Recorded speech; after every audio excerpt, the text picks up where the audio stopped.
Gemawasa SMP Negeri 1 Walijaran akan mempersembahkan dongeng religius yang berjudul Keyakinan dan Berprasangka Baik. Inilah persembahannya. Keyakinan dan prasangka baik. Suatu hari, ada seorang berkata kepadanya bahwa dia tidak dapat menemukan seorang guru yang bisa mengajarinya semakin dekat dengan Allah Subhanahu wa Ta'ala, kecuali Fulan bin Fulan yang tinggal di suatu kota. Dia pun kemudian berangkat ke kota tersebut. Setelah sampai di sana, dia menanyakan tempat tinggal Fulan bin Fulan. Penduduk sekitar kota tersebut pun menunjukkan kepadanya seorang lelaki yang berperangai buruk dan suka bermaksiat. Dia mendatangi rumah orang tersebut dan mengetuk pintunya. "Siapa?" tanya pemilik rumah. "Abdullah," jawabnya. Kebetulan, Fulan bin Fulan sedang menunggu orang yang namanya sama dengan si murid. Mereka berjanji untuk berpesta dan minum minuman keras. Dia lalu membukakan pintu karena mengira tamu itu adalah temannya. Murid masuk ke rumah. Ketika menatap wajah pemilik rumah, dia lalu duduk bersimpuh dan menangis.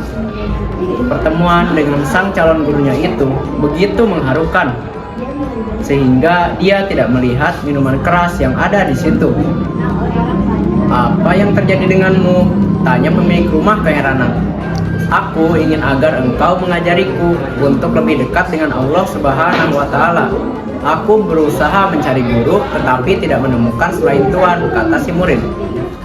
Karena ia ingin segera terbebas dari Abdullah, lelaki itu berkata dengan sekenanya, "Pergilah kamu ke tempat A di bawah gunung B. Di sana kamu akan temukan air. Berwudulah dengan air itu, lalu beribadahlah di situ sampai Allah Subhanahu wa Ta'ala memberimu pertolongan."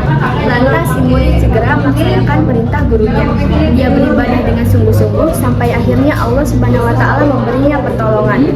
Setelah itu, dia baru mengetahui orang yang selama ini dianggap sebagai gurunya adalah seorang yang berperangai buruk dan suka bermaksiat. Dia mulai dikenal oleh banyak orang. Kesolehannya menjadi buah bibir masyarakat.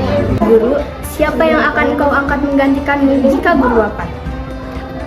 Bin Fulan yang suka bermaksiat. Oleh karena itu, berdoalah agar sebelum aku wafat, Allah Subhanahu wa Ta'ala mengubah keadaannya dengan memberinya petunjuk. Karena sesungguhnya aku tidak akan menjadi guru kalau bukan karena dia. Allah pun mengabulkan doa mereka. Lelaki itu bertobat dan menjadi murid dari mantan muridnya. Dia berusaha sungguh-sungguh mendekatkan diri kepada Allah Subhanahu wa Ta'ala di bawah bimbingan gurunya. Sepeninggal sang guru, dia dipercaya untuk menggantikan kedudukannya sebagai guru bagi murid-muridnya. Sekian persembahan dongeng religius dari kami. Wabillahi taufiq wal hidayah. Wassalamualaikum warahmatullahi wabarakatuh.